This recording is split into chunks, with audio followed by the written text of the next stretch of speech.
What's up, guys? So, colonial outcasts, well, they're a big problem. They claim to be anti-imperialist, but they're not actually anti-imperialist, right? They're not actually anti-imperialist, right? They're not. They're just literally not, okay?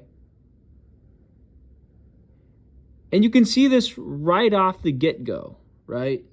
Right off the bat. They brought on Liam O'Mara. So, first of all, let's talk about who Greg Stoker and Mark Wayne are. Hey.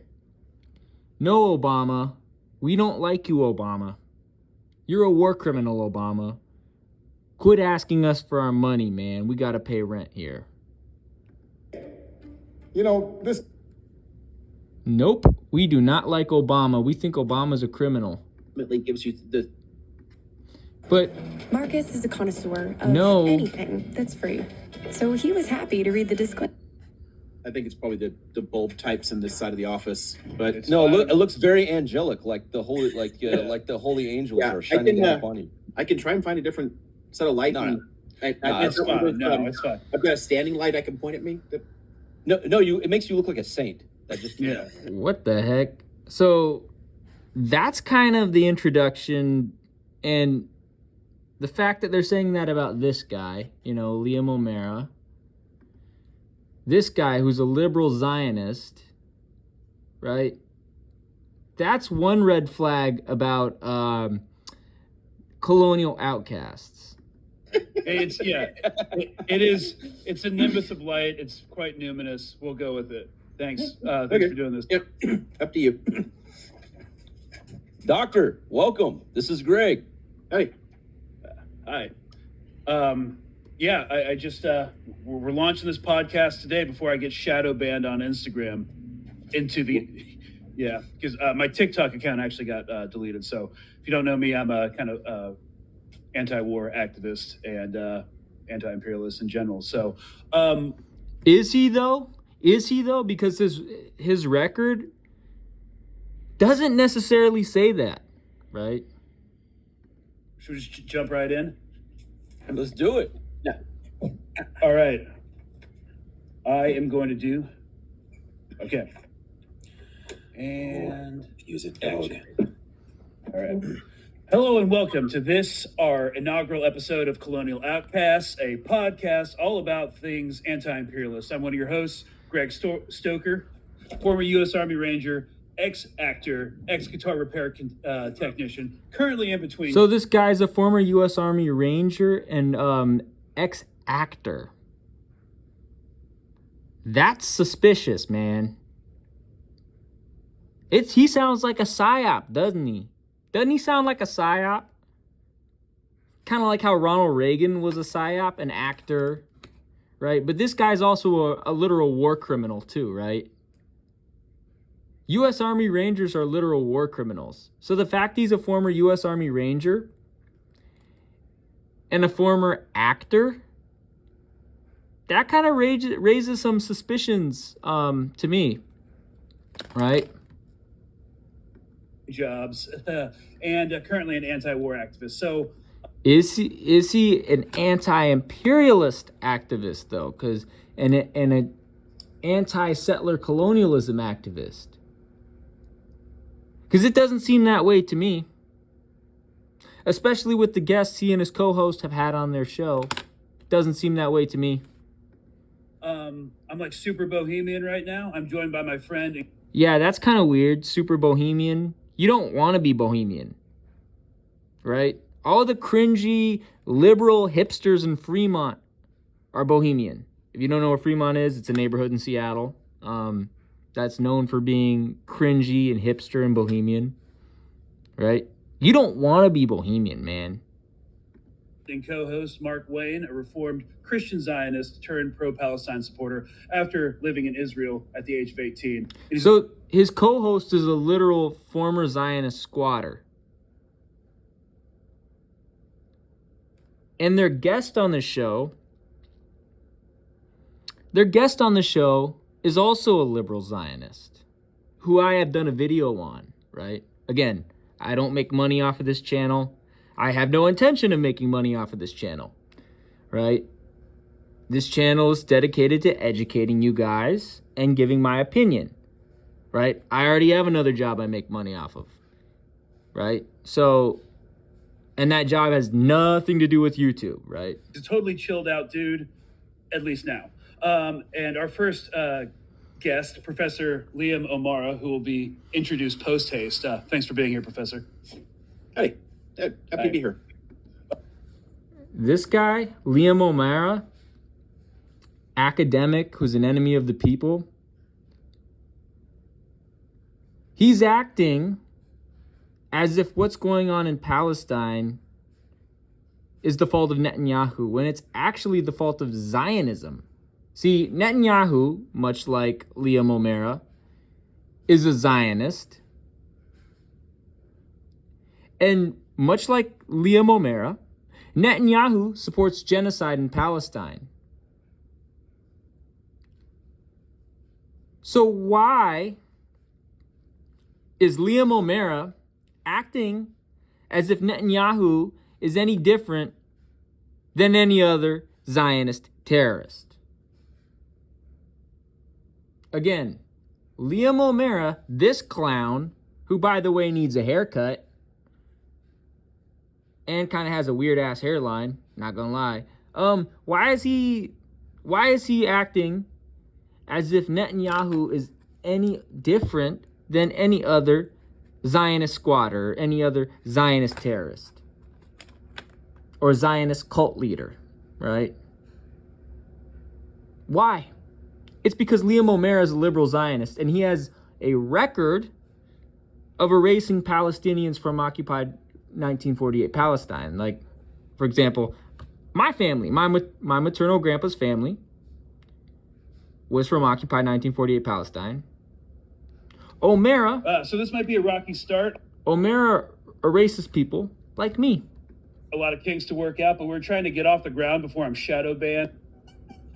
I don't know what that feels like, but yeah. I don't know what I feel like. I imagine it feels like what I felt like with him. So I can tell you.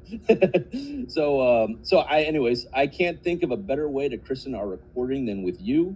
You're the perfect champagne bottle that we're breaking on the hull of this anti-imperialist ship for its maiden voyage. How is this guy the perfect guest when he's a liberal Zionist? This is bullshit, man. This is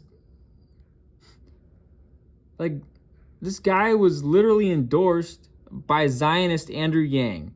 This guy literally espouses Zionist propaganda. This is from April 1st, 2024. Liam O'Mara, as recently as April 1st, 2024, and probably more recently, as we'll get to in a minute, is promoting Zionist propaganda. That's a big issue. That's a big issue. And given that Mark Wayne's a former Christian Zionist, and that Greg Stoker's a former actor and former U.S. Army Ranger, that raises some suspicions with me, man. Voyage. I thought you'd like that. Hey, I'm trying to be poetic. Okay? Let me stretch my skills a little bit. All right? All right. I'm not sure. That sounded a little douchey, or what? Yeah. All right. All these three guys are douchey, man. All these three guys are douchey and fraudulent, and that's why I'm making this video, to tell you guys that these guys are not to be trusted. Just keep rolling. Okay, so just to give our audience a brief introduction so you can further elaborate on, Dr. Liam O'Mara, you're a history professor. You ran for the House of Representatives in California's 42nd Congressional District. You were a candidate in the 2022 midterm. And guess what? He was endorsed by Zionist Andrew Yang. Let's see if we can find this on the old tweeter machine. Now that we know that this disheveled, goofy liberal is a Zionist grifter, right? By the way, he is Polish and Irish. I originally said he was Russian. Got the Slavic part right, that he was Slavic. He was half Slavic and half Celtic. But he's Polish and Irish, right?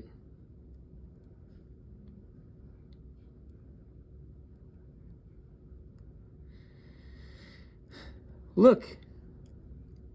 He ran for Congress in California.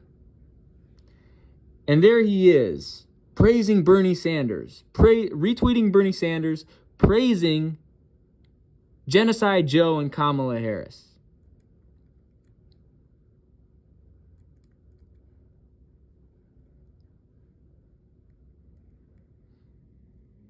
Now, isn't that... This guy's like the cringe guy. Right? This guy is bad news, right? I want to see where his endorsement from Andrew Yang is. What a weirdo he is, man. What a freaking weirdo. He is a fan favorite among BreadTube, it looks like.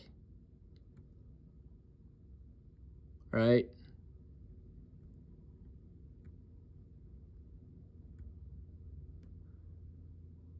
Oh, look. Look. He said thank you to an endorsement from Andrew Yang. Are we really surprised?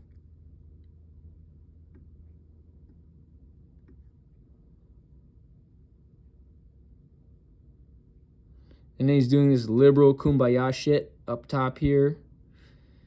And then below his pinned tweets, because we know O'Mara's a liberal Zionist. But this is on camera, by the way, so, you know. Where the fudge is this? Ah, right here. So below his pinned tweets, right? Here he exposes himself. He exposes himself as a Zionist. Right?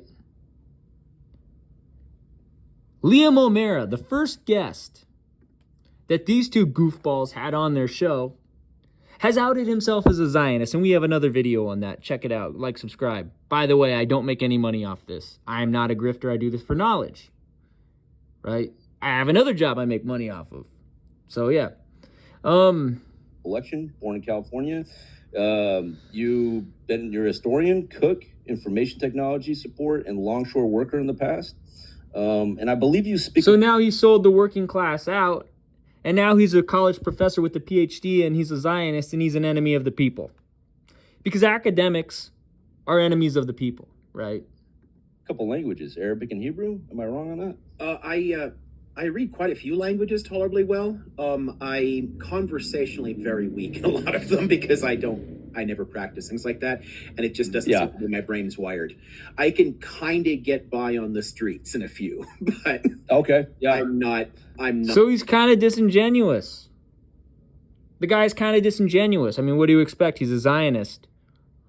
You know, at least I'm not disingenuous about what I speak, right? Come on now. Not comfortable, but give me a newspaper and I'm fine because that's how I studied them. Okay, okay. So wait, you're pro a newspaper? Ooh, did you normalize the Zionist entity, Liam? Palestinian, pro-humanity, and anti-imperialist, anti-racist, anti-fascist, and anti-bullshit scholar in a lecture hosted on... This guy's not actually pro-Palestinian. We have a video on that. And also because he's posting propaganda like this, right? He's posting this bullshit here. You know. And this is clearly liberal Zionist propaganda. Liam O'Mara is a liberal Zionist, and he's an enemy of the people, you know. So we shouldn't be surprised that he's on a TV show or a YouTube show or whatever you call it, podcast, whatever it's called, right? With a former Christian Zionist and a former Army Ranger who's a former actor as well. Are we really surprised? I'm not.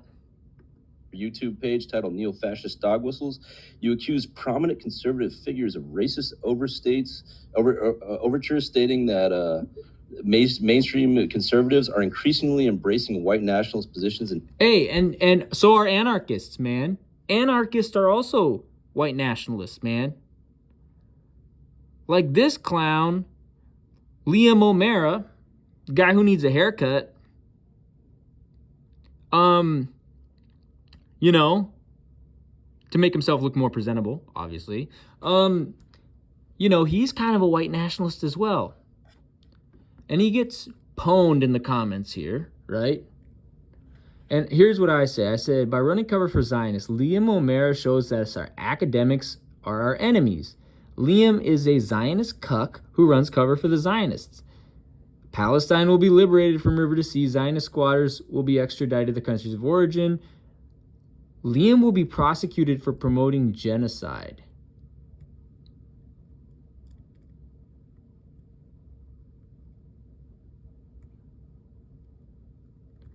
What else?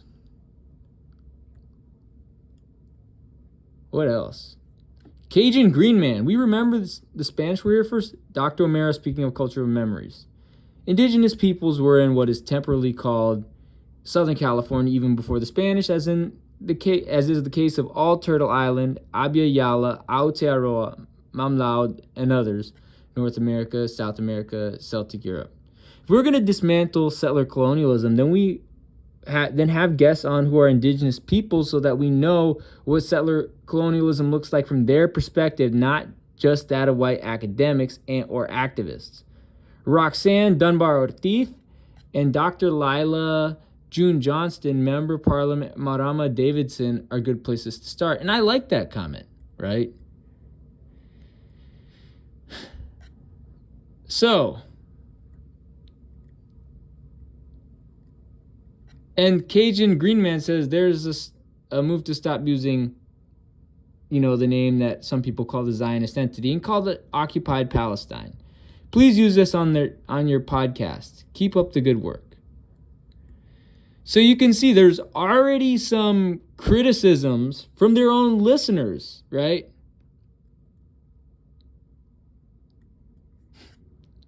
Right? There's already criticism from their own listeners. Right? And I have some big suspicions about these guys, man.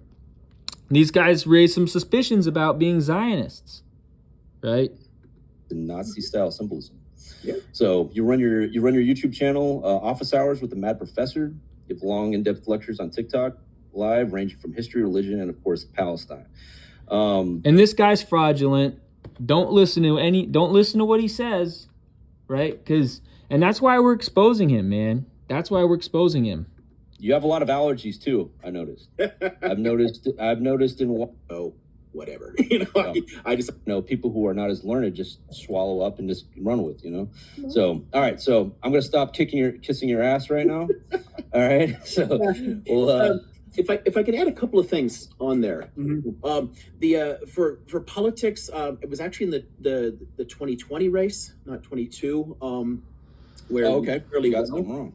But I was honestly, the whole thing was like a fascinating experiment in social and political psychology. Can an autistic academic anarchist with long hair and a beard actually run for office and do well? Oh, so cat's out the bag. Literally, look. He had an orange tabby on his desk or something. Cat's literally out the bag, right? The guy's an anarchist and he's a Zionist. This is a pattern of behavior that I've seen before, right? This is a pattern of behavior that I've seen before. Are we really surprised? Are we really surprised that this anarchist is a Zionist? A liberal Zionist? I'm not surprised. I'm not surprised. We know that anarchists tend to be liberal Zionists. We know that. Like, that's an established pattern of behavior, right? And look at this. He's even got books on his bookshelf in Zionist writing, man. And I did better than any previous candidate had against the incumbent in that. Oh, you little bragger, you. You little Zionist bragger. Just wait till people find out you're a Zionist and the enemy of the people. District. So I was happy enough with that. But the fact that I'm a fairly outspoken anti-fascist did get me into Bullshit. If he was actually an anti-fascist, he would actually be anti-Zionist, right?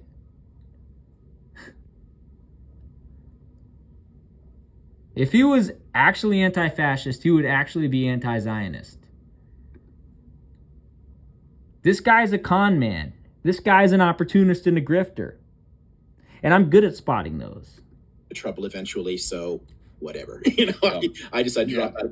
I was honestly shocked that I got as far as I did. So it was kind of a fun in that way. I like that you mentioned allergies too, because that was honestly hilarious. It's because I actually do have a lot of actual allergies. So when he said, yeah, he's allergic to actual anti-fascists. He's allergic to anti-Zionists, and he's allergic to the truth. And I noticed he has a lot of allergies. I'm like, really? Was that obvious in some of my videos? Because I actually, so fun point of trivia. Good thing I don't have many allergies. I'm allergic to plants, animals, chemicals, dust, some seasons direct sunlight even. I mean, there's a lot of... He's allergic to direct sunlight. That's how you know he's from a place like Poland or Ireland, right? Dude can't even go out in direct sunlight. Things that set me off because I have a defect in my peripheral nervous system. So allergens actually cause searing pain for me. So I don't care, I don't mind, I just get by because, hey, it could be a hell of a lot worse and life is good. So, but it's quirky. Right. So and this is my allergy season. Like the 6 months out of the year, like from fall to early spring, are just terrible in California for me. So maybe because that's not the type of climate you're genetically adapted to. Maybe you're genetically adapted to Poland or Ireland, eh? You said that in the dead of winter, in the worst period of my allergies, he has a lot of allergies. Like, shit, where was that obvious on YouTube? I don't. You haven't been doxxed that badly. Leave it to me to say some stupid shit and have it actually be real and actually be like, oh. Yeah, no, it was great. It was great the way you used it, and it was actually kind of funny because it's ironically very true. I have severe allergies. That's hilarious. Yeah, that's hilarious. All right, guys. So I think since October 7th, I've made a concerted effort to kind of dismantle the IDF military propaganda that they're showing out, because that's my background. So we wanted to start this off with a clip from an IDF soldier. This is from February 6th, so it's recent. It wasn't right after the site, especially for someone who grew up in America who's never been to the Middle East or Israel or Palestine for that matter, like how widespread and entrenched. So notice how Greg Stoker normalizes the Zionist entity instead of calling it occupied 1948 Palestine. And the fact that he has Zionist Liam O'Mara on his show, that shows you he's a Zionist. This, what I would call fundamentalism, is in the society. Because like there's a quick point on fundamentalism, like on how this works here, right? Overall, Israeli Jews are more secular than American Jews. Many Israeli Jews have never set foot in a synagogue. It's not a big part. Religion is not a big part of their lives. But for a small minority of them, they are hard fucking core, like really into this shit. And the folks that are in that camp, they often have extreme interpretations of the Bible. First of all Zionist squatters are extremists. Right? Zionism is an extremist ideology. It's a fascist ideology. Right? Liam O'Mara is a liberal Zionist. So of course he's going to run cover for some of these Zionist squatters. Oh, but that's not the only time that Greg Stoker and Mark Wayne have promoted a Zionist. Let's check it out. Right?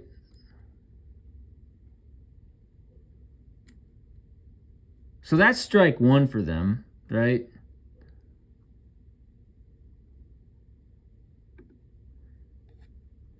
So I've been with the So now they have Jeanine Matari, who is Palestinian.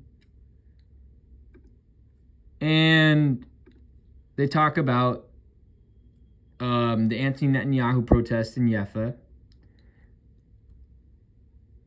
And Cajun Green Man says, there is a movement to stop using a name that is used for the Zionist entity and only call it Occupied Palestine. So that's the second time he said that, right? That's the second time. So, again, these guys are kind of grifters, man. And why would any Palestinians, any self-respecting Palestinian, go on a show with liberal Zionists like this? For a few months now, and I've been really loving all their supplements, especially their performance shoot. Feminist spaces. All right, let's start with, what does she say? Estudiaste mercadotecnia. No queremos otro anuncio. Okay? Israel and Palestine. No, no, it's only Palestine. It's Palestine from river to sea. You're erasing Palestinians from occupied 1948 Palestine when you say that, right? And I think it's all about cross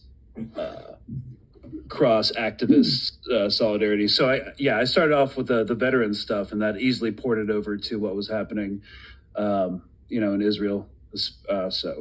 I was interested in your story, in your recent video about your Jewish friends' behavior around your advocacy for Palestine and how they had never considered Israel to be a bad actor. First of all, why are you associating yourself with Zionists? Jenan Matadi. Why?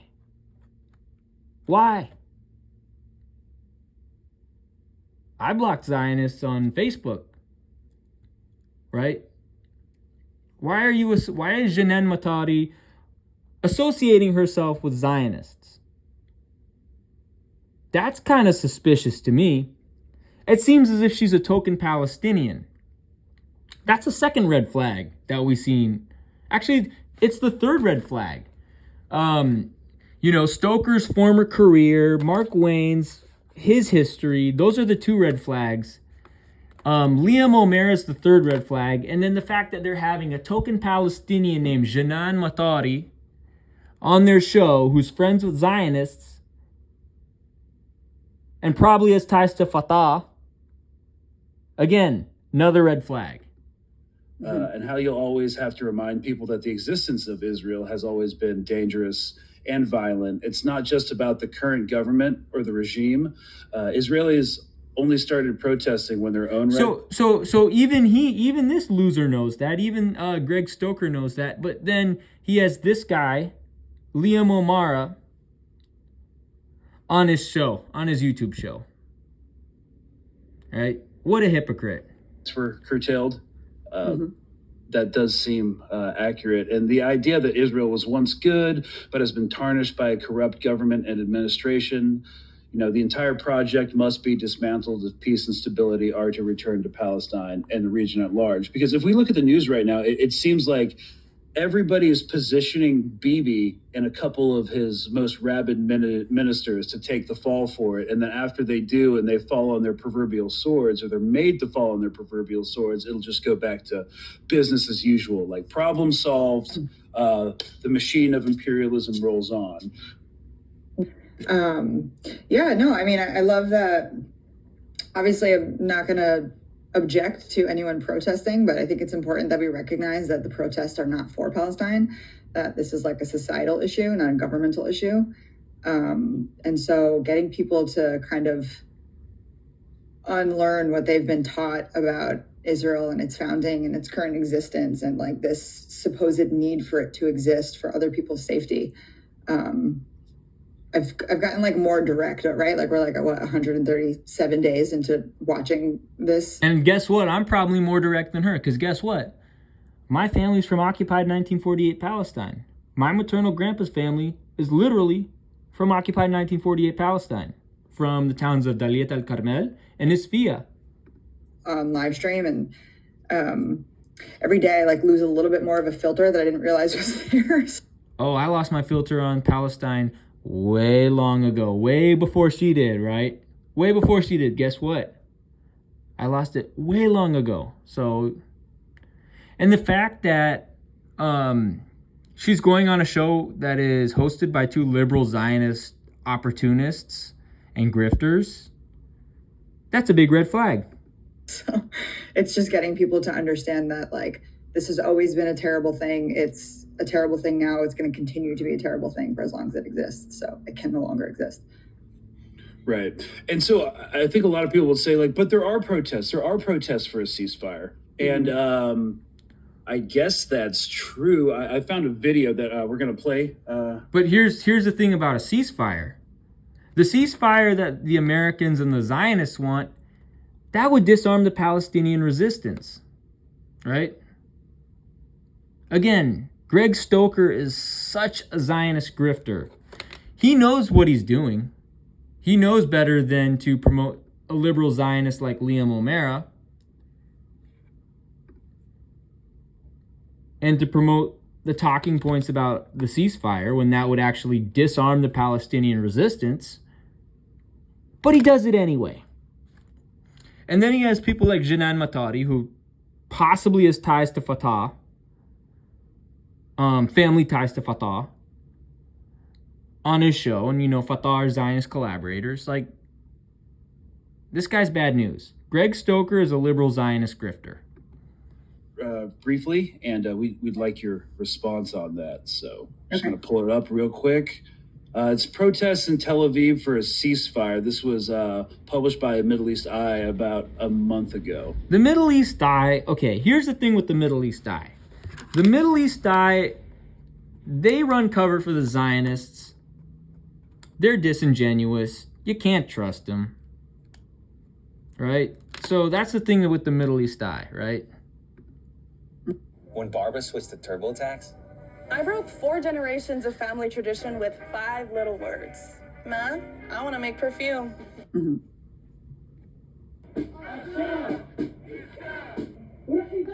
So why are Palestinians collaborating with Zionist squatters? They're Zionist collaborators. Okay. And why are they going for a ceasefire instead of going for full liberation? That's kind of suspicious. It's almost as if they have ties to Fatah.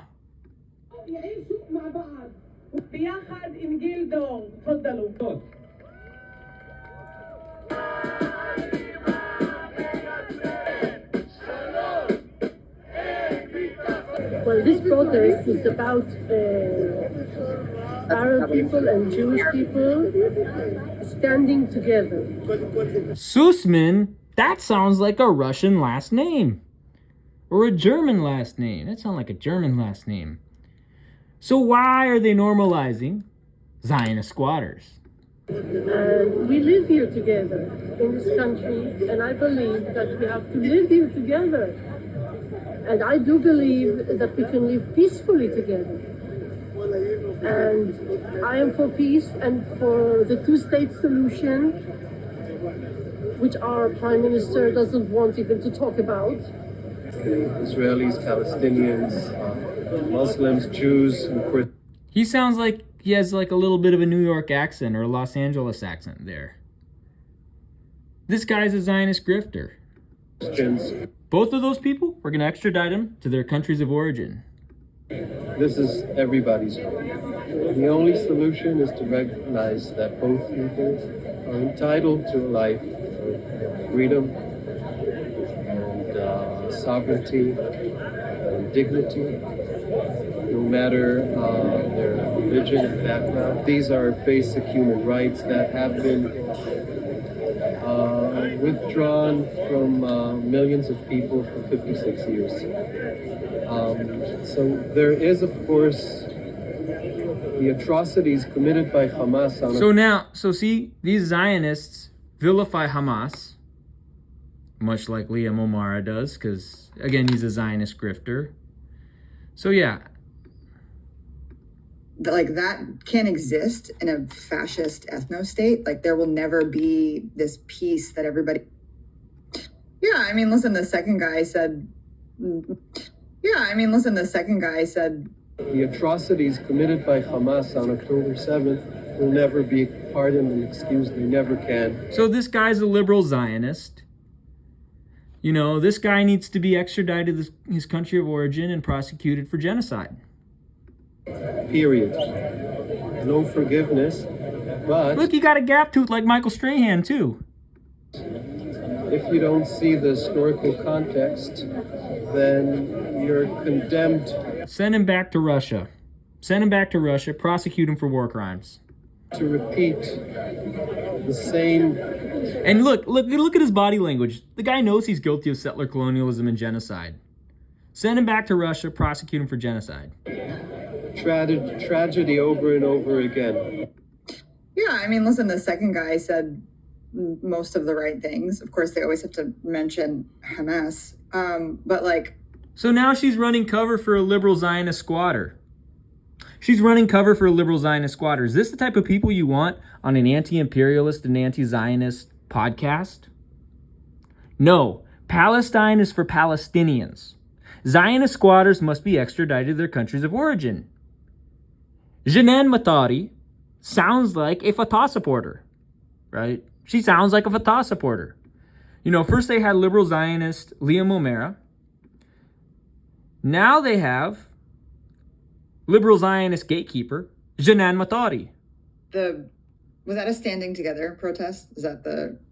Do you know if that was the group? Yeah. So there's a lot of they were involved.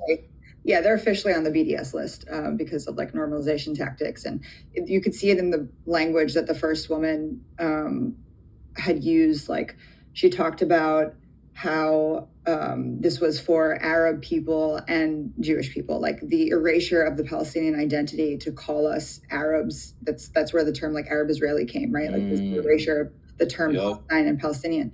So whenever somebody's using that terminology, like I immediately start to zone out because I know that they're full of shit. And this idea of like the problem with the second guy was he talked about how this was a land for everyone, right? Like he named Palestinians, said Muslims, Jews, Christians, but that can't exist in a fascist ethno state. Like there will never be. You mean it can't exist under settler colonialism? That's the word you need to use. Settler colonialism, right? Notice how she says fascist ethno state. No, settler colonialism, right? Fascist ethno state is a form of settler colonialism. Call it what it is, settler colonialism. The Zionist squatters are foreign terrorist invaders. They're from other countries. They invaded Palestine. They don't belong there. This peace that everybody is obsessed with when you are living under rule of an ethno state. It's not just an ethno state. It's settler colonialism. It's settler colonialism. Call a spade a spade. Let's go. Call a spade already. It's settler colonialism. The Zionist squatters are foreign terrorist invaders. They're on your land. They're on my land. We're both Palestinian. From one Palestinian in the diaspora to another, it's settler colonialism. Right? Again, Jenan Matari is kind of a liberal Zionist. She'll call it ethno-state, but she won't say settler colonialism. Call it what it is, settler colonialism. It's called an ethno state for a reason, right? There's a superiority of someone, and that like it's counterintuitive to what he was claiming he wanted. So she missed the big point that it's not just an ethno state; it's settler colonialism. You got these foreign terrorist invaders came in, did genocide, did settler colonialism. That's what it is. It's not merely an ethno state; it's settler colonialism. For everyone, or how he envisioned like this peaceful living, because it's just not possible. And enough with the like, just call it what it is already. Just call it what it is. Palestine was not a religious country. Like it wasn't ruled by a religion. It's always been secular. It's meant to be secular.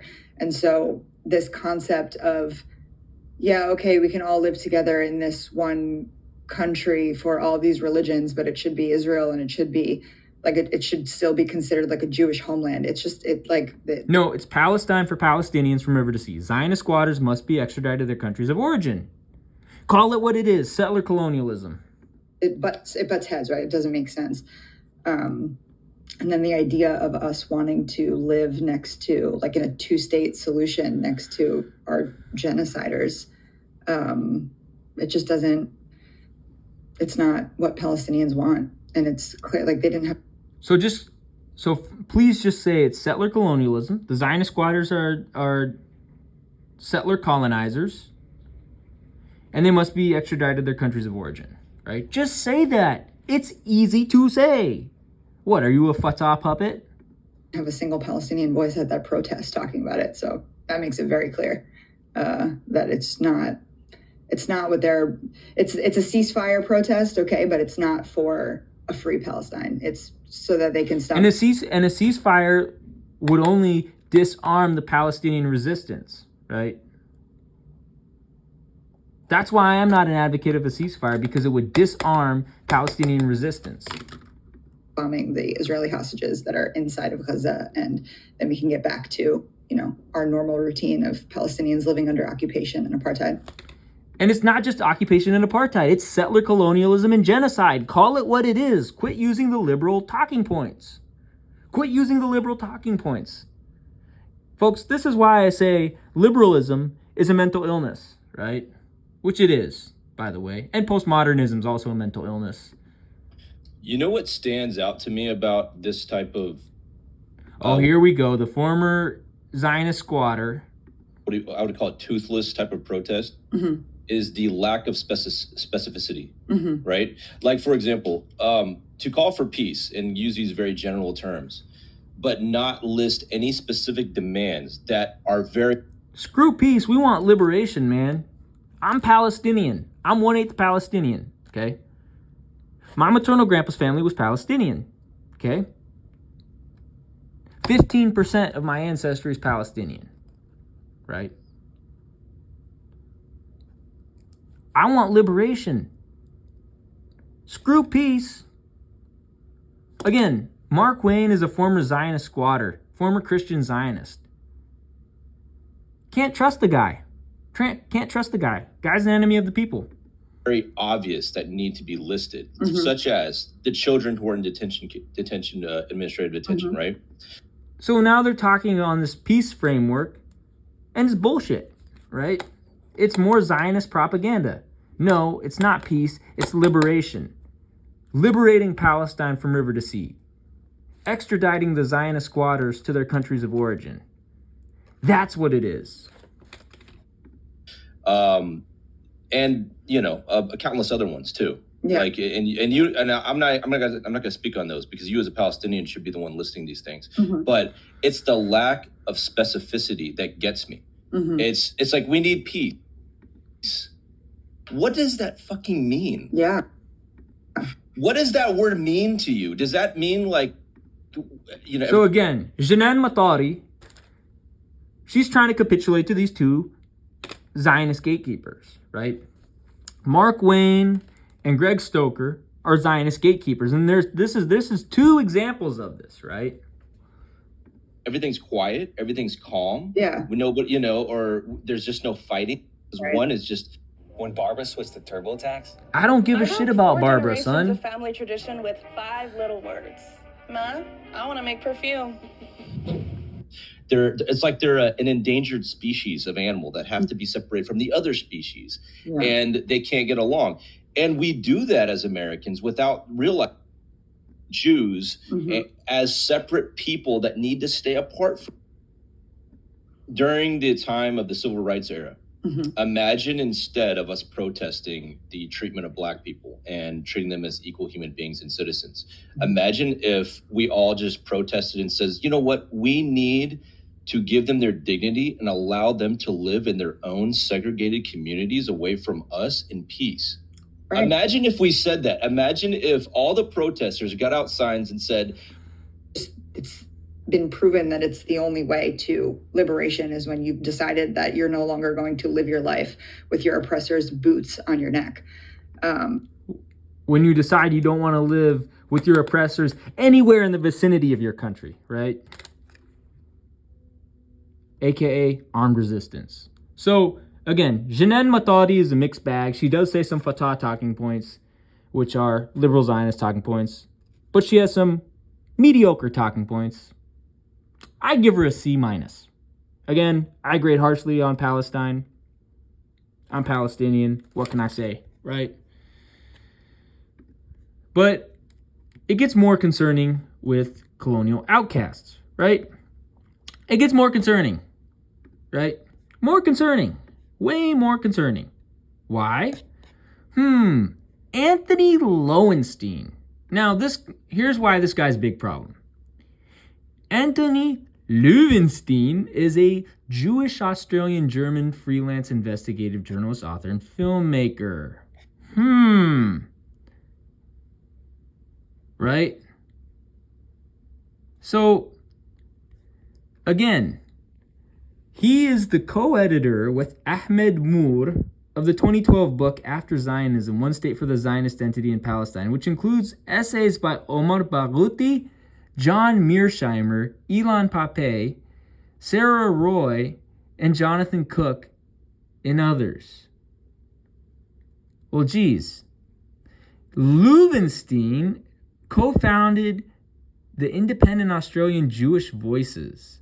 He won the 2019 Al-Quds Peace Prize, one of Australia's leading peace prizes for his work on Palestine. So this guy is an NGOist, an author, and a grifter. Now, who did he publish? He published this guy, this Zionist war criminal, Ilan Pape, who was born in Haifa, right? And whose parents are from where? Germany, the same country Anthony Lowenstein is from. So the fact that Stoker and Wayne are having Lowenstein, I think that's how you say it, I'm not German, on their YouTube show, and they published a literal Zionist a Zionist criminal, Zionist terrorist, Ilan Pape,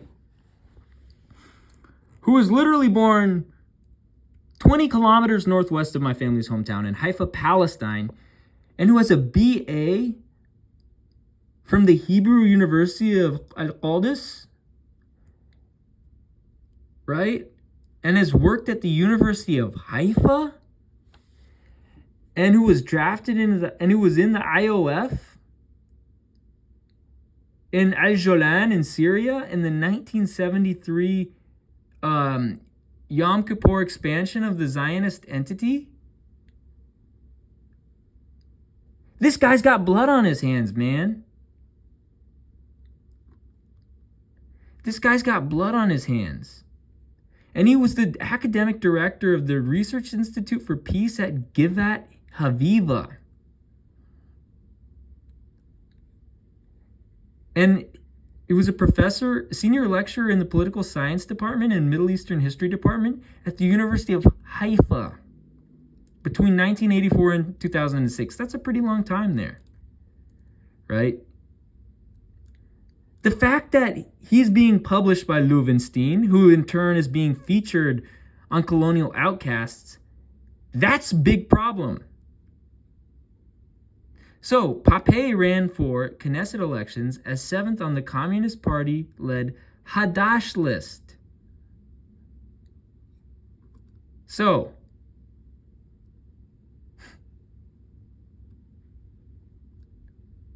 again,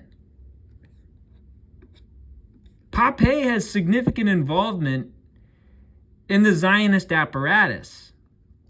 And the fact that he's being endorsed by Anthony Lowenstein and Jonathan Cook. By the way, Jonathan Cook is an English writer and freelance journalist formerly based in Al-Nasra, Palestine.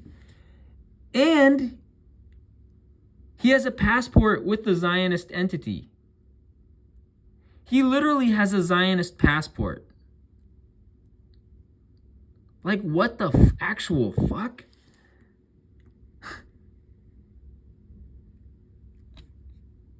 So he's an academic grifter, right? Now, who's this Sarah Roy person? Sarah M. Roy is a American political researcher and scholar. She is senior research scholar at the Center for Middle Eastern Studies at Harvard University. Interesting. And Sarah Roy was born in West Hartford, Connecticut, in Hartford County, Connecticut, where she attended Hall High School and she received her undergraduate degree from Harvard College. She resides in Boston, Massachusetts. She is the daughter of Jewish parents who survived the Holocaust. You think she's got any Zionist, liberal Zionist inclinations? You know what I mean? She's an academic. She is an enemy of the people. And she's a Zionist normalizer. Having visited Zionist entities many times when growing up, it was perhaps inevitable that I would follow a path that would lead me to the Zionist Arab issue. Providing several examples of parallels between Nazi treatment of Jews and Zionist squatters' treatments of Palestinians. Again, Roy spent time doing her dissertation fieldwork in occupied 1948 Palestine and Gaza as a research assistant to the Third West Bank database project. She was part of a non-official survey led by Miron Benvenitzi, whose goal was to examine the impact of the Zionist entity's National Unity Coalition government on the West Bank and to a lesser extent, Gaza. Roy has served on the advisory boards of the American Near East Refugee Aid and the Center for American Jewish Studies at Baylor University, and on board of directors of the Gaza Community Mental Health Program U.S. branch. So she's like this liberal Zionist NGOist. She's got all kind of ties to the Zionist apparatus, right? All types of ties. So why is Lowenstein publishing all these liberal Zionists? That doesn't make sense, right? So again, and then he's being featured on Democracy Now!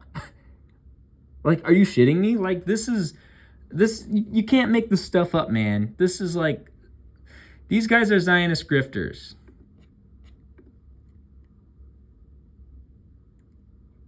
Let's see if they have to be reminded to use Palestine again. Hello and welcome to or welcome back to Colonial Outcast. Today we're going to have a relatively brief yet important chat about the Israeli defense complex, which, yes, includes not just weapons, but also drones, spyware, etc. So once upon another lifetime, I was a United States Army Ranger, and I field tested plenty of mostly useless gadgets, which American defense contractors like Raytheon spent tens of millions of taxpayer dollars developing. So now he's admitting his guilt, that he's a war criminal and he's part of the U.S. imperialist apparatus, which funds the Zionist apparatus. Pocketing the change.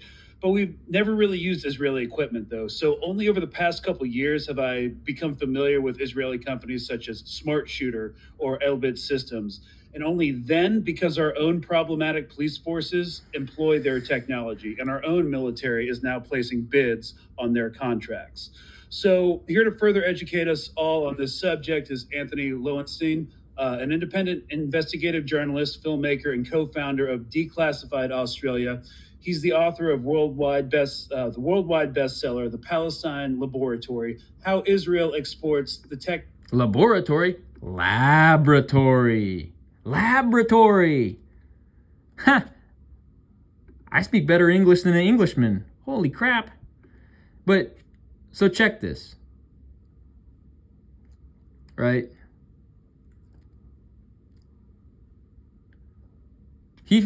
Lowenstein, or however you say his name, I don't speak German, I'm not German. I'm Palestinian and Iraqi and Yemeni and Saudi. Lowenstein founded the Independent Australian Jewish Voices, which is, again, liberal Zionist organization. Again, big problem. This guy's big problem.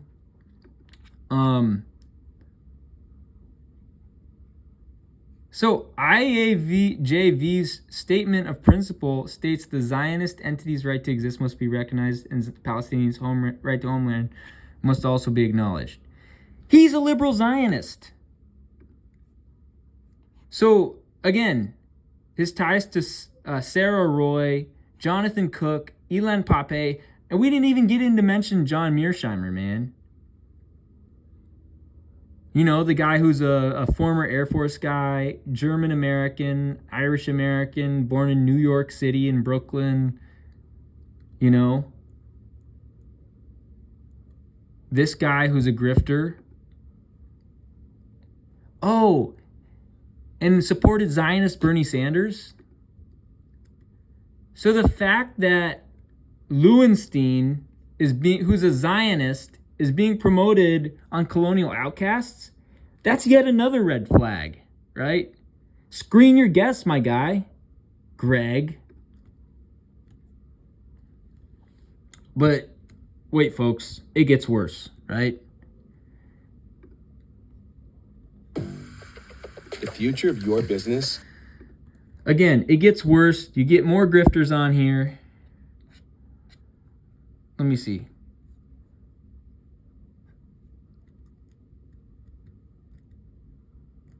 So who's this Michael Schritzer guy? You guys know how to say my last name? Schritzer. Schritzer. Sounds German to me.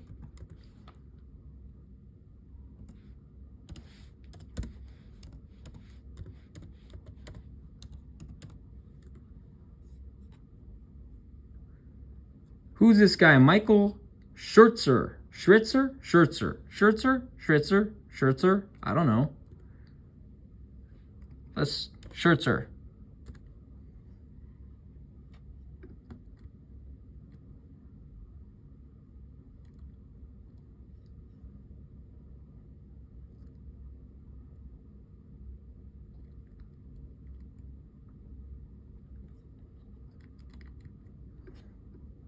Don't call yourself Intifada if you're a liberal Zionist, okay?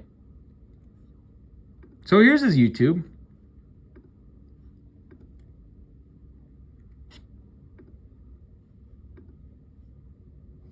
This is a great question. How did I escape Zionist brainwashing? What happened was I was in a fraternity called AE Pi. It's a Jewish fraternity, and we were being hazed. We had our hands tied behind our backs, and we were in a dark room. They were playing loud music, and the pledge class consisted of like 8 to 10 American guys and then 2 guys who had served in the Israeli occupation army. And the Americans were uncomfortable because we'd never really been tortured before. But I remember the Israelis were like laughing and joking. And we asked them, like, what's up with you guys? You guys are giving off psycho vibes. And they went on this rant where they were like, we used to do this to Palestinians all the time. It was in that moment that things clicked for me, and I realized I'd been lied to about everything. So I don't know if we'll see. We'll see if he's legitimate pro-Palestine. We'll see. Okay. Wait, Sir, yeah. Schritzer, yeah. Schritzer. Got it. Yep. It seems like they're having more like Jews than actual Palestinians on his show.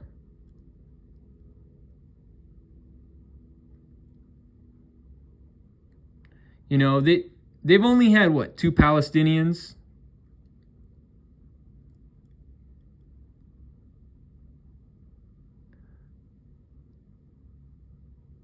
Like, come on now.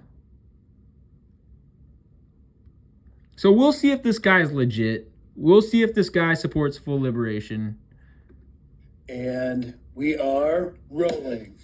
Hello and welcome back to Colonial Outcasts, your neighborhood anti-imperialist podcast. I'm Greg Stoker, and I'm joined, as per usual, by Mark Wayne. And today we are yet again centering Palestine, the rapidly deteriorating humanitarian situation in Gaza, and this... Notice how they talk about the humanitarian situation, but they don't praise the Palestinian resistance? That's kind of suspect. That's suspicious on the part of Greg Stoker. expression of late-stage colonial violence that it's experiencing. So it's been a few days since Aaron Bush. So interesting. How they're not talking about, and we're going to watch their video about Bushnell. Of course we are, right? So they're not addressing the Palestinian resistance, praising the Palestinian resistance. That's a red flag. Bushnell, a cyber specialist in the U.S. Air Force, performed an extreme act of protest in front of the Israeli embassy in Washington, D.C. It's caused shockwaves around the world, and I was just asked today by an old acquaintance who became aware that I have a somewhat non-insignificant activism platform on social media if being pro-Palestine was anti-Semitic. And for a second, I was like, oh my God, are we back at square one? And that. So we know about in Zionist dungeons. You forgot them. I make no bones about it. Essentially, I'd imagine, but just like without the actual physical bag. And they were playing loud music. It was sensory deprivation torture. And so, yeah, it was like 8 or 10 like American guys, and then like 2 guys who had served in the occupation army. And they were also tied up with us. And the American. But here's the truth. Here's the $100 million gazillion dollar question. Does this guy support full liberation from river to sea? Were super uncomfortable.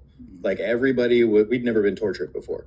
But the Zionists, those guys, they were like laughing and joking. And you know, when you're tied up, you're blindfolded, your other senses kind of take hold. So hearing them laugh was just like wicked. And I was like, what is up with you guys? You guys are giving off psycho vibes right now. And they were like, we used to do this to Palestinians all the time. Like they told me so proudly. And then they told me a ton of other stuff that I don't like to remember. And then tell, because we need those testimonies because we're prosecuting. And it just like, you know, set me down this path where I was like, oh my God, literally everybody has lied to me about this thing in my life. And, you know, I interacted more with Palestinians. I started reading books written by Palestinians and also some written by Israelis as well. So he's even admitting he's reading books. So he did read books by Palestinians. That's good. But the big problem is he's still reading books by Zionist squatters. That's a big problem, right? And, you know, I looked into like Norman Finkelstein, and the speech where he talks about alligator tears really invigorated me. And he read the Zionist Finkelstein. Well, guess what? Finkelstein's a Zionist, right? Finkelstein's a Zionist. Remember the video I did with Ramiro Sebastian Punez, where we outed Finkelstein as a liberal Zionist? That one? Finkelstein's a Zionist. So the fact that he's watching Finkelstein, that's a big problem. Michael Schertzer has essentially outed himself as a liberal Zionist. Awakened me to the fact that, like, no, they've been pimping out our trauma through the Holocaust in order to further a political agenda that is predicated. So the big problem is that he's watching Finkelstein. Finkelstein is a Zionist. Again, how many Palestinian guests do Colonial Outcasts have on their show? 1. And she's way too moderate, of course. How many Jews are they having? They're platforming too many Jews. They're not platforming any Palestinians, right? And that infuriates me as a Palestinian, right? Hated on the eradication of the Palestinian people. And many Jews just aren't fucking having it anymore. But you're reading Finkelstein, who's a Zionist gatekeeper. That's a big problem. I've spoken to Rabbi Brant Rosen, who is in Tzedek, Chicago. That's the first Jewish American anti-Zionist reform congregation. But is he actually anti-Zionist? Does he actually support Palestinian liberation from river to sea? Does he? That's the $1 million question. Again, Michael Schertzer might be gaslighting us here. To like make anti-Zionism a part of their core values. And then I've spoken to Rabbi Yaakov Shapiro, who is a Orthodox rabbi. He's in New York, and he leads a congregation. He's been a rabbi for over 30 years. He wrote the book, The Empty Wagon, How Zionism Stole Jewish Identity. But is he actually anti-Zionist? Does he support Palestinian liberation from river to sea? Do either of those two men support extraditing Zionist squatters to their countries of origin? Because if they don't, they're full of shit. They're Zionist propagandists. Yeah. And one thing that we wanted to touch on, of course, is get your thoughts on, like, how is, in the most basic terms, Zionism anti-Semitic? How is the most anti-Semitism you've You experienced? dumbass. Zionism is anti-Semitic because Palestinians are Semitic. Most Zionist squatters are not Semitic, right? Most Zionist squatters are not Semitic. They're either Slavic or Germanic, right? So, yeah, Zionism is anti-Semitic. Because it's like, Jews would literally burn in hell before losing an argument, okay? Not a chance. Minister for the Advancement of Women is her title. The minister. Oh, okay. Yeah. In Germany, right? Who is expressly a Zionist state in the face of waning European support. An army waving white flags, shouting for help in Hebrew. So I don't know if he's actually a legit anti-Zionist. I'm actually going to check his stuff out more. But Nobody ever said. now we're going to talk about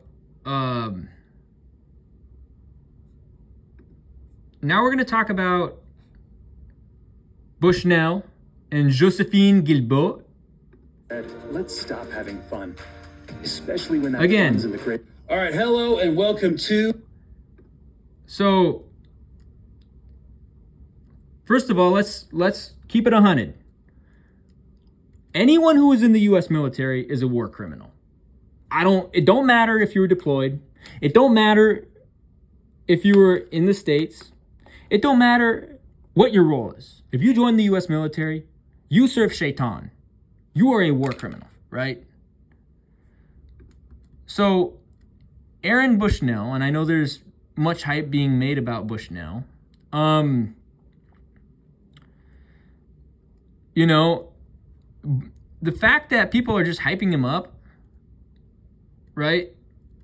Like, his reaction was like a human reaction, right? So there's nothing special about Bushnell, right? So, yeah. So we're going to get into this. And I don't like rehabbing war criminals, right? My maternal lineage is Palestinian. My paternal lineage is half Iraqi. I'm a quarter Iraqi. I'm an 8th Palestinian, right? I'm a 16th Yemeni, right? So I don't like rehabbing war criminals, right? I don't. So the fact that Stoker's got these other war criminals on here, that's a big issue. That's a big problem. Another episode of Colonial Outcast, your friendly neighborhood anti-imperialist podcast, because imperialism, as we hold here, is bad for the global south. It's bad for you and only truly benefits the top 0.1%, which you, most likely will never be. But hey, keep. Yeah. So let's like rewind a little bit. Okay. To back to October. Mm-hmm. So, I'm a 17-year military veteran. I've worked in the intelligence community, both within the DoD and other agencies. So she's a war criminal, and we should treat her as such, and we should prosecute her for war crimes. Actually, and I came to this conclusion because about 7 years ago, I had an assignment where I was following local news media in the Middle East. And so when October 7th kicked off, and I was seeing all the local news media in the Middle East posting what was happening versus what we were hearing on the ground, I was like, whoa, this is so completely different. Like, it was, sometimes I would see things happening and it kind of was the same, but this was like really different in a sense of what we were hearing and the information coming out of what was happening. So that's when I did my super deep dive into what was actually happening there. I spent weeks reading about the historical context behind how Israel was created, what happened to the Palestinians for 75 years. And then it's longer than 75 years. The 1880s. That's when the Zionists started invading. The 1880s. So it's longer than 75 years. So the fact that Stoker's having these war criminals on, what does that tell us? What does that tell me as somebody who has Palestinian, Iraqi, and Yemeni ancestry? And the fact that Stoker's only had, and Stoker's a war criminal himself, he's only had one Palestinian, and that was such a milquetoast Palestinian guest, right? Such a milquetoast Palestinian guest. And now he's having 3 war criminals on. What does that tell me as somebody who's Palestinian, but also someone who's Iraqi and Yemeni, right? What does that tell me? That tells me you can't trust Stoker. What was actually happening on the ground, and a way that I was able to validate that was using Snapchat's location feature, where you can zoom into public snaps that are posted by anybody in the world. And so there were hundreds of civilians in Gaza posting public snaps of what was actually happening, which still was just completely different than what our media and government officials were telling us on the podium. And so I ended up connecting with a lawyer from northern Gaza who now has been displaced 5 times and is in Rafah dying of hepatitis A. And he and I were able to really get deeper into what has been going on there, what has been happening, who Hamas is, what the Israeli occupation looks like for them. And when he started dying from hepatitis A, I got in my car, put my military uniform on, and drove to Congress, pissed. And I was met with John Fetterman, waving an Israeli flag in my face. And that was the first time in my career or as a human in America that I was like, whoa, okay, our government is super corrupt. How did you not see that before? How stupid can you be? There's 0 excuses to be in the U.S. military. 0 excuses. There is something deeper going on here that I have no idea. This is not about national security. This is not about self-defense. There is something going on deeper here, because why is John Fetterman from Pennsylvania, this like union worker guy, super patriotic to Israel? It just didn't make sense. So I dug deeper into that and found out about AIPAC. Mm-hmm. Where were you before this? Come on, use your brain. Don't be a dumbass. Yeah. Money. And so here I am bringing awareness to the truth of what's happening here and the truth of the corruption that exists in the legislative branch and the executive branch. Absolutely. And when we talk about lobbying, the corruption within our government, lobbying is essentially, you can conceptualize it as legal corruption, legal bribes for political favors. Like there's something. If you lobby with money, mm-hmm. Because in lobbying, I've met other organizations that are lobbying for like more benefits for people who might be blind, or there were people lobbying for youth homelessness. There's lobbying in a sense of trying to bring awareness to our congressional leaders who may not know about. The congressional leaders don't give a shit about ordinary people. Let's keep it 100. They care about the Zionist donors paying them. Right?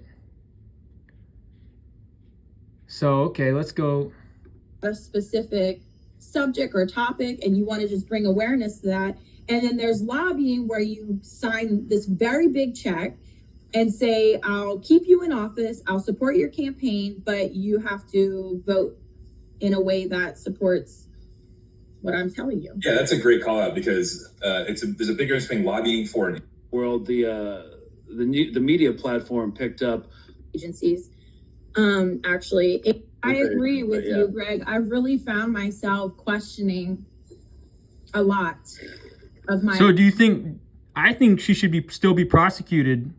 I think all three of these people should be prosecuted for war crimes. I don't care if they change their ideology. What they've done have had direct material negative consequences against my family and the people in the countries where my family's from. Zero excuses. My assignments, a lot of things that I've participated in, I've really found myself questioning. Because I've been attacked. Half the soldiers in uniform are wearing the wrong unit awards. That's why I chose to do this podcast and. Kind of, but like what I get mostly, in order to discredit me, because I've been very vocal about this, and I have a somewhat of a big platform where I do draw some heat, is either I'm accused of stolen valor, which is like their first one, and if you don't know what that is, for all the listeners, that's where you essentially lie about military service, like what you've done, what unit you were in, awards you were given.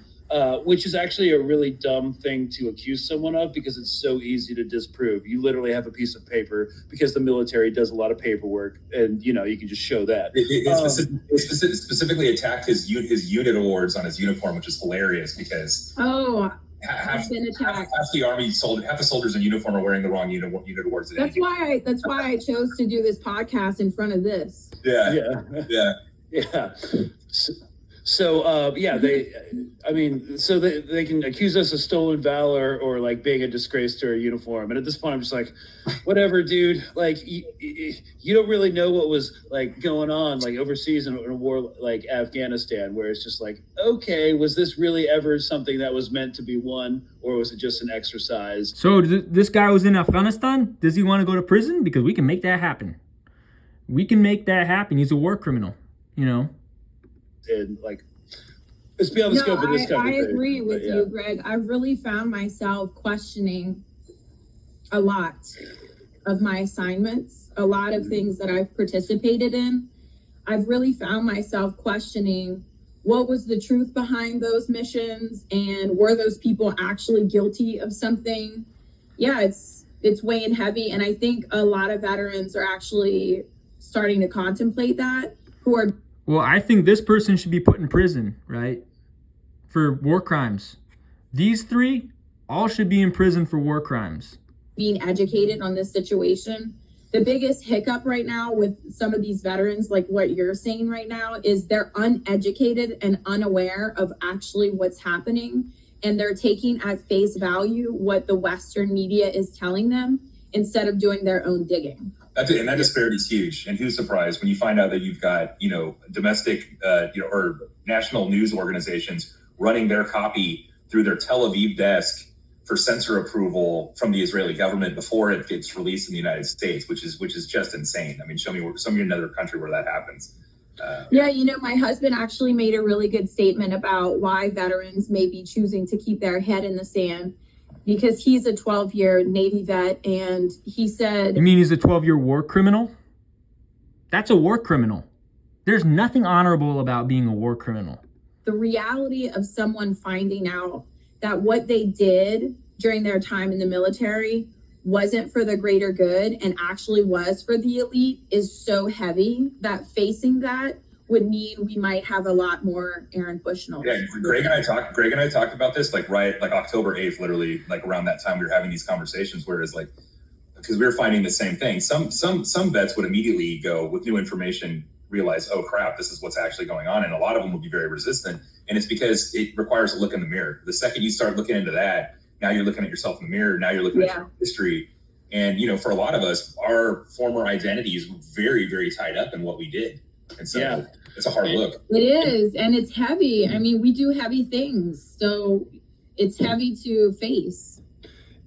when it comes to serving the interest of the elite, when I started to realize this, when I started going into more intelligence capacity, and I started having to get more versed in coin operations, which is, if you don't know, the American counterinsurgency doctrine that we're using in Iraq and Afghanistan. And McChrystal's office put out this slide, coin dynamics and security. Basically all of this, and everybody got this, and everybody had to study this, and everybody was like, what the fuck, over? Just on a very basic surface level, I started to intuitively think, like, is this a war meant to be won? Because what the hell is going on here? And not just that, when it came to Afghanistan, like, and I was involved in like kinetic strike targeting. So he admits to a war crime. So Greg Stoker should be in prison for war crimes. That's a fact. Incarcerate him for war crimes. David and I were talking about this before when we first connected. Like, there are people in Gaza, that are apparently connected to Hamas, because, everybody is connected. So, like, just because he made like a phone call to a guy who may have been connected to Hamas, well, that guy's eating a Hellfire missile from a drone when he turns on his cell phone in Gaza. And if it was happening in Afghanistan under Obama's insane drone strike policies, which were inherently a war crime. Again, he admits to a war crime. He is a war criminal. And that's why he platforms Zionists like Liam O'Mara. What's happening in the Strip? And that's and there's a huge difference there too, because the scenario is awesome, right? In Afghanistan, you make that phone call or you receive that phone call and you eat a Hellfire. That's not what's happening there, right? You get some some second or third order connection, supposedly. I would argue they're not targeting anything, but yeah, I would argue they're targeting population density centers, but yeah, and instead of a Hellfire, destroying infrastructure, which is a direct fire, point to point munition of limited yield. They're dropping 2,000 pound GBUs on there, some guided and some not, in a city. And you're talking about when how we all started switching around how we viewed this. One of the biggest points for me. It started slowly longer ago when I actually went to Israel and was like, this is a propaganda tour that I'm on right now. So he's guilty of normalizing the Zionist entity. So we should incarcerate him as well. Right now. But the real point was when I started watching them drop 2,000 pound bombs into dense urban environments. And as an artillery officer, I'm looking at this going, your stated goals were counterinsurgency and hostage rescue. I've never seen anyone do that with the GBU series bombs in an urban environment. That's not how that works. That's insane, Right. So this guy needs to be prosecuted for war crimes. These three people need to be prosecuted for war crimes. There's zero excuses. Prosecute them, incarcerate them. Let me ask you that question. As someone who was an artillery officer, whenever you are assessing if you're going to drop a bomb in a location, what do you assess as far as civilian casualties? Yeah, what does that look like in Greg made a video on this. Maybe we can link it later. But Greg made a video on this, but going through the entire like NATO checklist, or the U.S. military's checklist of what is the facility, what is the population density, what are the likely casualties, are there religious sites? Like there's a whole rule set that says this is this category of target, this is this category of target, and based on the amount of collateral damage for that target, that equates to a clearance level. And the stuff that Israel is dropping in the U.S. military would be a 2-star. You would need a division commander to sign off on any of the stuff they're dropping. That's clearly not happening. Or if it is, that's even worse. But and it wouldn't be a blanket authorization. It would be like one piece of paper signed per strike, and they're dropping like what they've done like 80,000 strikes that like we wouldn't have cleared. No, it's insane. And another comparative point, right? To us or to our backgrounds is none of that was dropped in Baghdad ever. GBUs were not dropped in apartment blocks and residential centers in Baghdad ever during the entire prosecution of the war.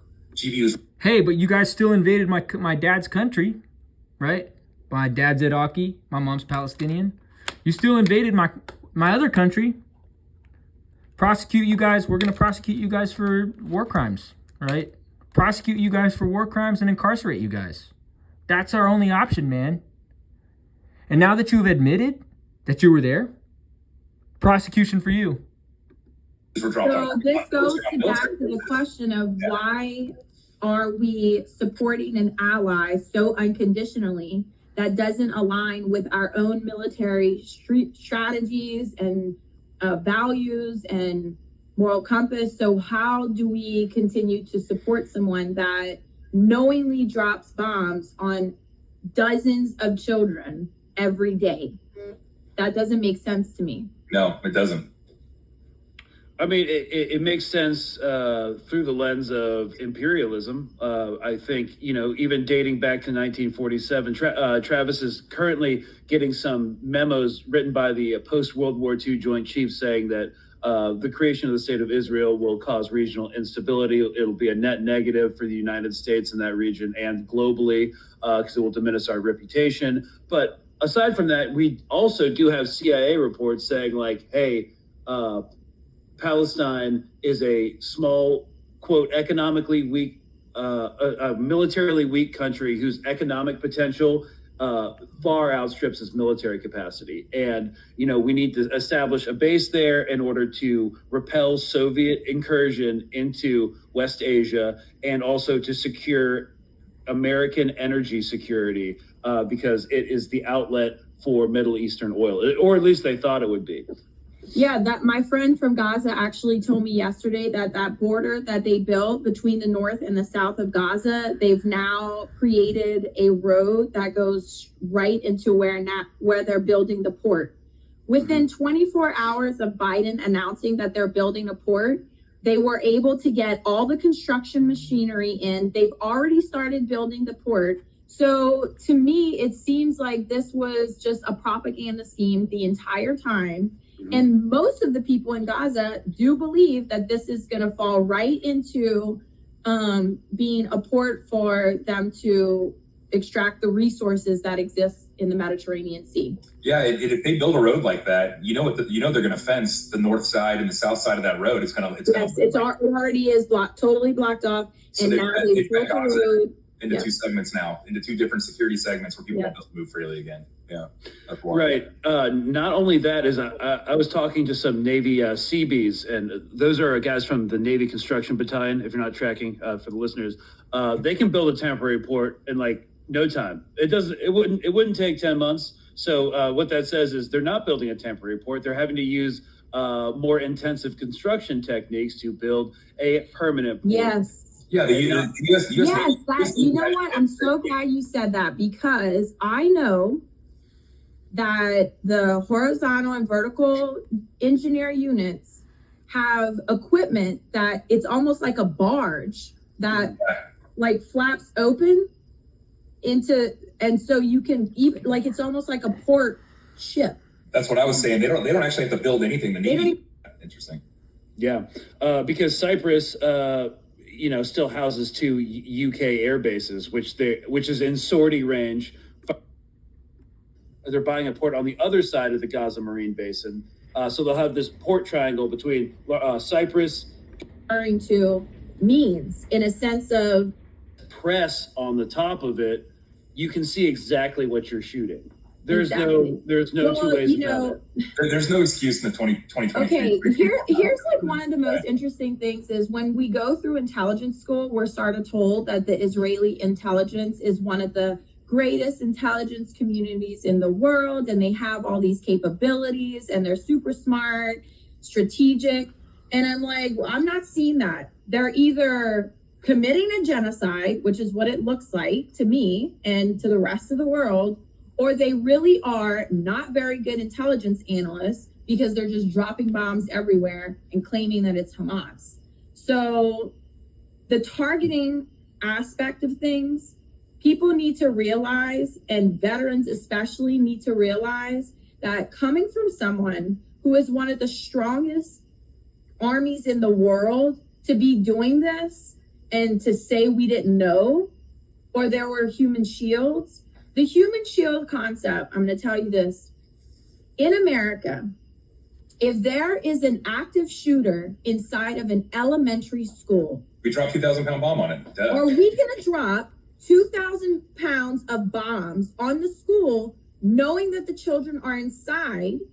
Or are we going to do some sort of urban op to take him out? Yeah. what are we going to do here? And whatever they're going to do, I saw someone else that's the say that same thing. expectation we need. Yeah. Referring to means in a sense of an American concept. Yeah, 100%. But also like, I just want to ask her a question about something she said, Greg, real quick. You were talking about like competence level, and we've looked at competence level on the ground, just watching operations and how units are performing in the field, like what the kind of security they're pulling, how close Hamas is getting to them, stuff like that, stuff that we can see and know. I'm curious if you have seen examples of competence level on their intel side, because I have to assume if the Army looks this degraded in amateur hour, in these components, I'm curious, is the intel section the same way? Well, actually, I think that the Israeli forces have an understanding that they lack competence both in intelligence strategy, in field strategy, which is why they're dropping bombs, because they don't have the ability to actually do urban ops and take out these high-level commanders. Agreed. So they just keep dropping bombs. So why are they vilifying Hamas still? That's a big problem with this, is that you have these war criminals, U.S. war criminals, by the way, that are vilifying Hamas. That's a big problem. That's another red flag with Stoker there and with Guilbeault. So, yeah. Operational policy. And so basically what they're doing, and the only thing they can do, again, because they are a conscript military whose leaders are, quote, it's a completely absurd. When the IDF invaded southern Lebanon, they got rolled up real quick by Hezbollah.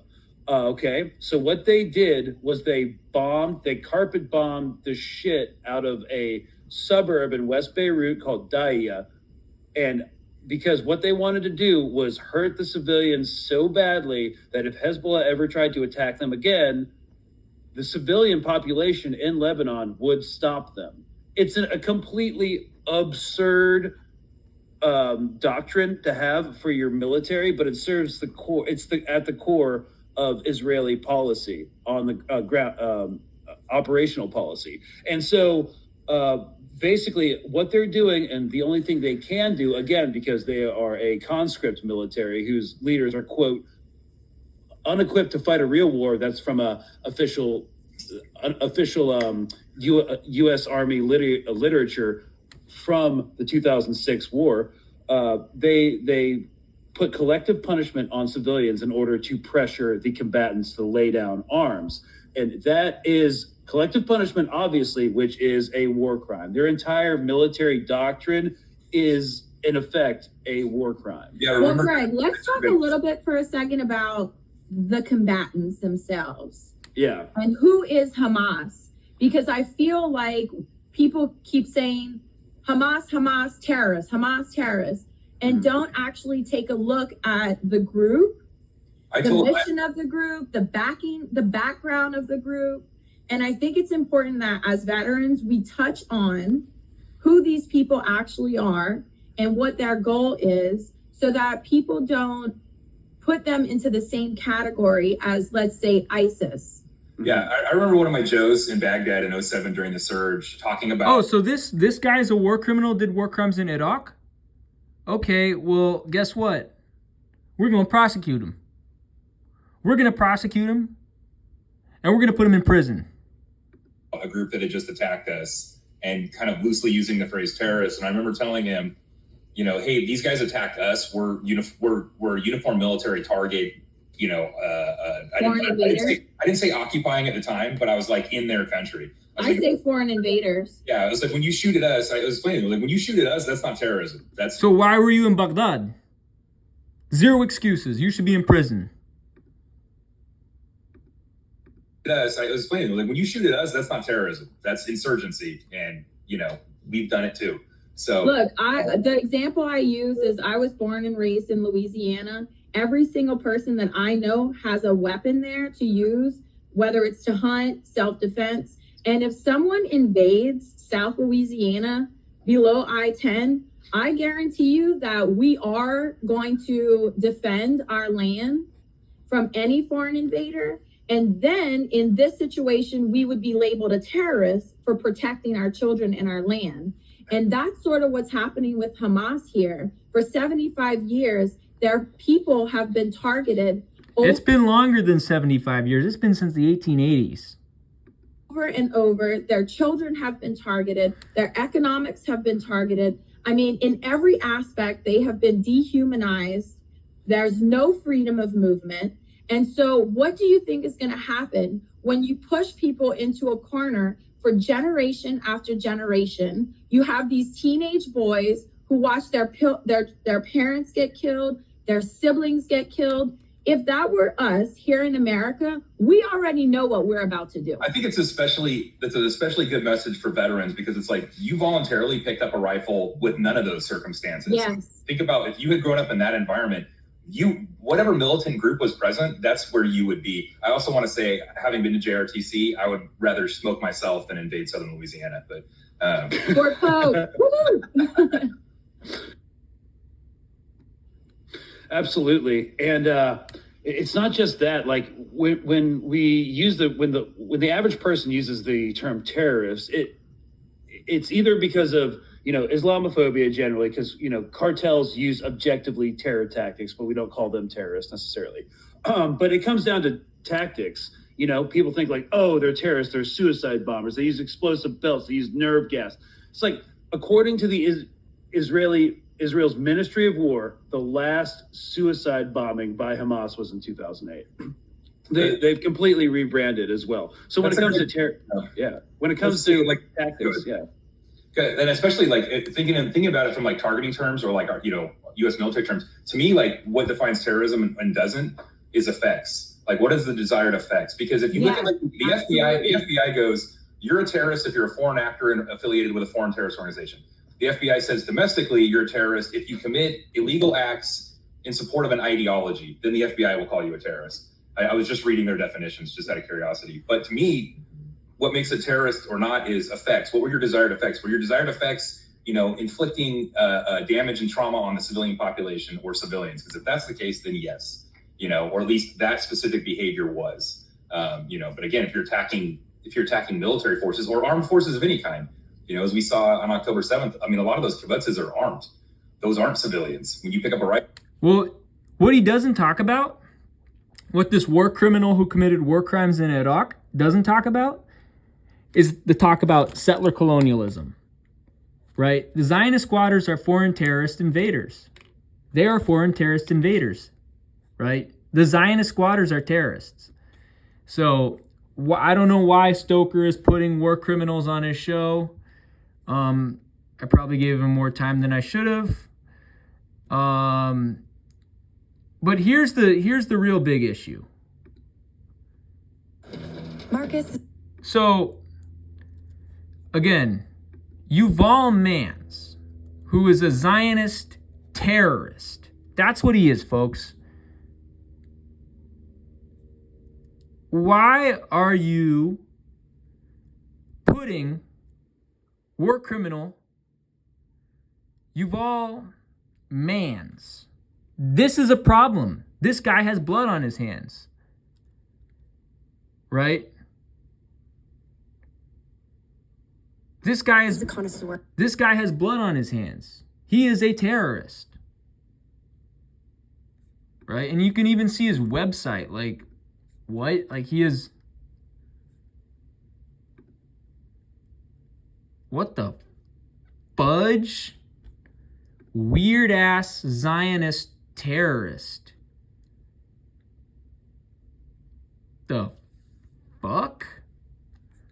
This is not safe for work material. So this degenerate Zionist terrorist is invited. Like, what the fuck?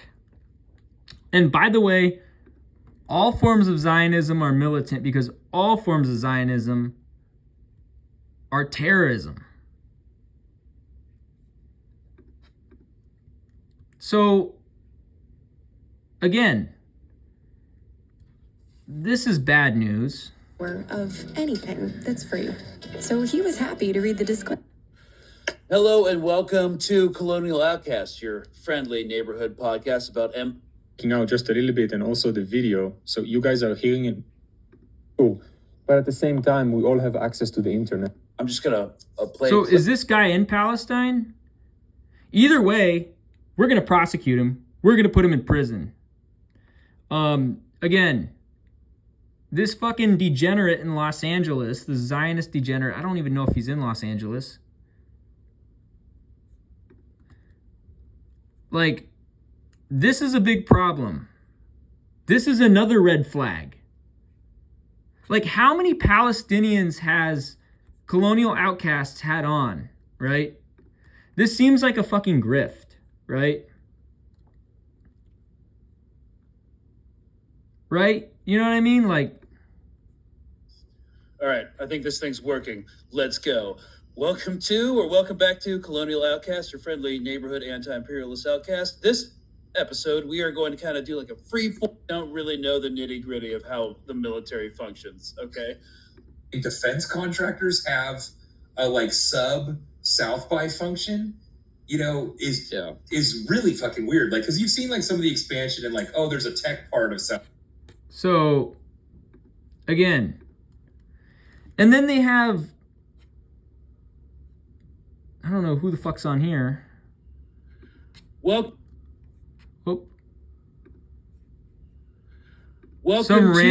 back to Colonial Outcast, your friendly neighborhood. Some random Greek think tanker. So, again, what can I say? I mean, the evidence of it speaks for itself. Colonial Outcasts are actually liberal Zionist grifters. Oh, and look who's back on the show. Rasha, you hear me? Yeah, I can hear you. Awesome, I hear you too. Good. They have this guy, Liam O'Mara. Liam O'Mara, the Zionist. So not only did Colonial Outcasts have an actual Zionist terrorist, they had an actual Zionist terrorist on the show, like a legit Zionist terrorist, Yuval Mans. Atención, se están enviando notificaciones No quiero oír el otro anuncio. de renovación de Medicaid y CHIP. Chequee su buzón, completa el formulario y reenvíelo inmediatamente. Y si perdió su cobertura, visite cuidadodesalud.gov.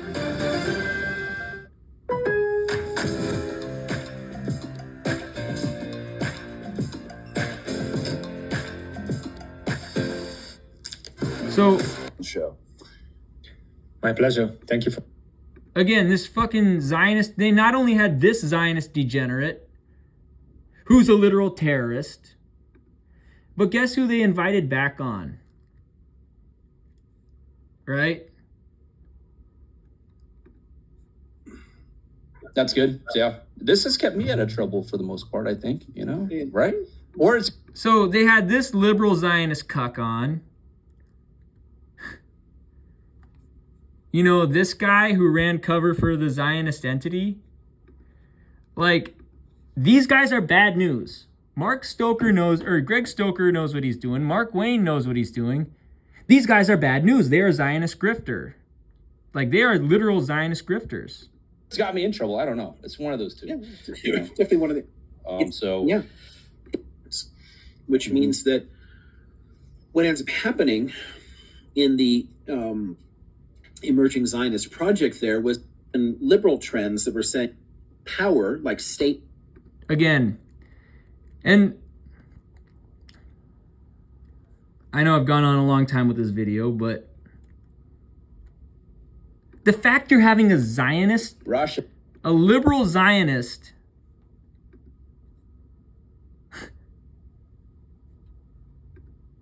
the fact that you're having a liberal Zionist on your freaking show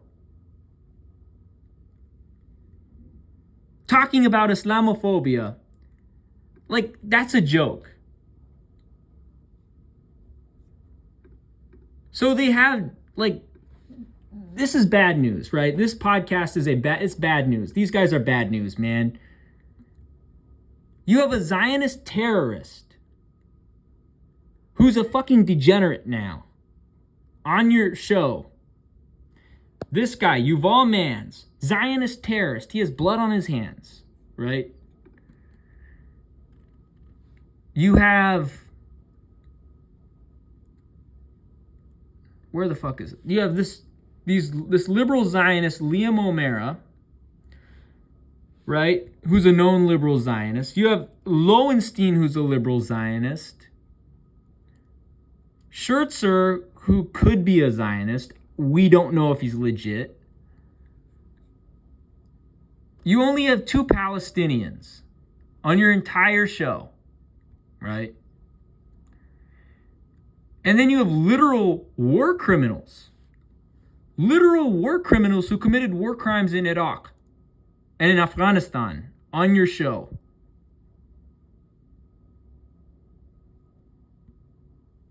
The evidence is all there. And the fact that you're having a Zionist on... Yeah, I can hear you. Awesome, I hear you too. Good. And you get... So Dr. O'Mara is a returning guest, an audience favorite. He's a history professor, writer. Lets you express... So again, Colonial Outcast, well, that's a liberal Zionist show, right? You know, you have, again, this show,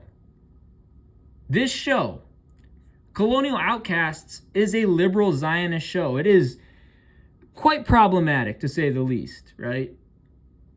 The fact that you're having an Islamophobe. Pay attention, everyone. I've been trying to catch the Pontiac Bandit for 8 years. So, Doc, due to popular demand... The fact that you're having an Islamophobe on your show, a liberal Zionist talking about Islamophobia, that's a big problem. Right? The fact that you're having Islamophobes and Zionists and war criminals and all kinds of deplorables on your show, that's a big problem. That's a big problem, folks.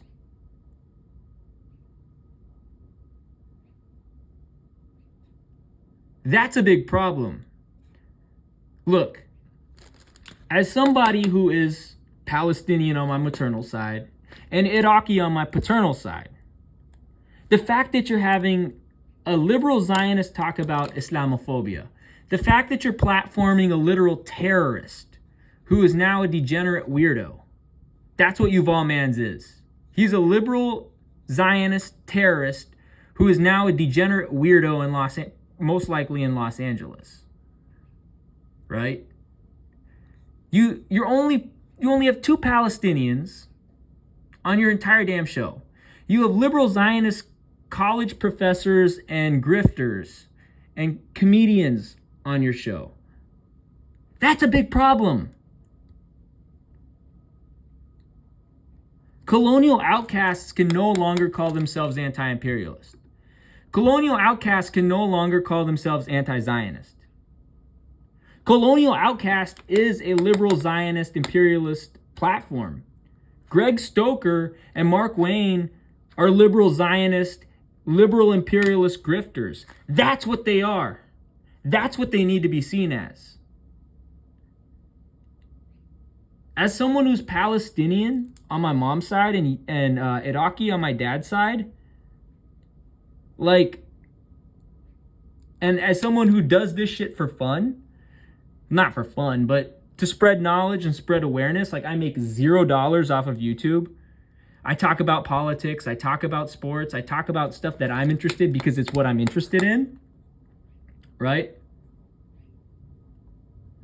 The fact that, again, and I wasn't even about to watch this weirdo degenerate war criminal, right? Because we know he's a terrorist. We know he's a war criminal, right? That's why I didn't watch that weirdo degenerate war criminal, okay? Because we already know he's a terrorist. And with the US fake veterans, they're terrorists and war criminals. The only reason I watched them is because I wanted them to out themselves. Like, we know the Zionist is going to be a war criminal. Now, with the Americans, if they out themselves, boom, we have a case for prosecution, right? Right? We have a case for prosecution. And I don't think fake veterans should lead shit. I think refugees should lead shit. Look, I'm a quarter Iraqi. I'm 1/8 Palestinian. I'm 1/16 Yemeni. I've never been to West Asia because of US imperialism. Right? I've never been to West Asia because of US imperialism. Anyone who invaded Iraq, anyone who invaded Palestine, anyone who invaded Yemen must be held accountable. They must be prosecuted. They must be incarcerated, right? You invade my country? Oh boy. I don't care who you are. I'm gonna prosecute you. I'm gonna incarcerate you, right? And I'm not even a lawyer, right? So I think Colonial Outcast has been exposed as a Zionist facade, right? Colonial Outcasts, well, they're not actually anti-imperialists. They're not actually anti-Zionist. They normalize Zionist terrorists. They normalize liberal Zionists, which are also terrorists. They normalize people that committed war crimes in Iraq. The only Palestinians they have on are Fatah supporters. I don't think they would ever invite on someone who supports Palestinian Islamic Jihad like I do. Okay?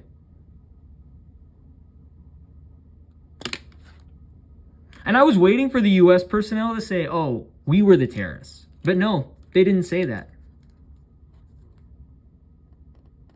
Okay?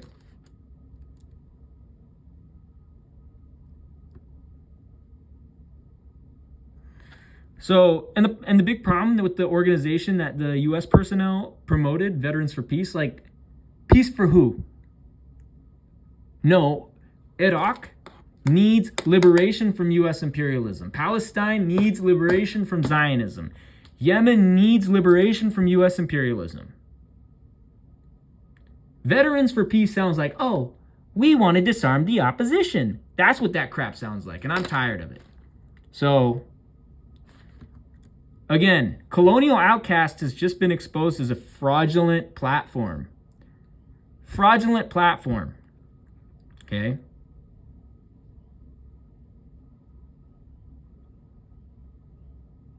I expose Zionists. I don't normalize Zionists. Again, Stoker and Wayne, they literally normalize Zionist terrorists. Yuval Mans, Zionist terrorist. And a weirdo degenerate. Liam O'Mara, liberal Zionist. You know, the US personnel that he had on. War criminals, Zionist terrorists, and genocideers, right? Genocideers, however the fuck you say that. Schertzer, might be a liberal Zionist, not exactly sure, right? You cannot trust these people, man.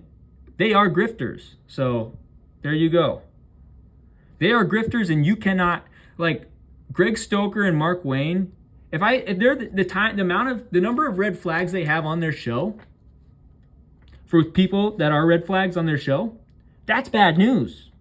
That's bad news. Like, okay, with US military personnel, you can't apologize yourself out of war crimes. You're going to prison, right? Zionist terrorists, you're going to prison, right? You can't apologize yourself out of war crimes. Right? Again, colonial outcasts are liberal Zionists. They're liberal imperialists. You know, they're fraudulent. They're hypocritical. And I'm doing this as a public service to warn people. To warn people about who they really are. So that's all for now. I got to go put laundry away. Peace.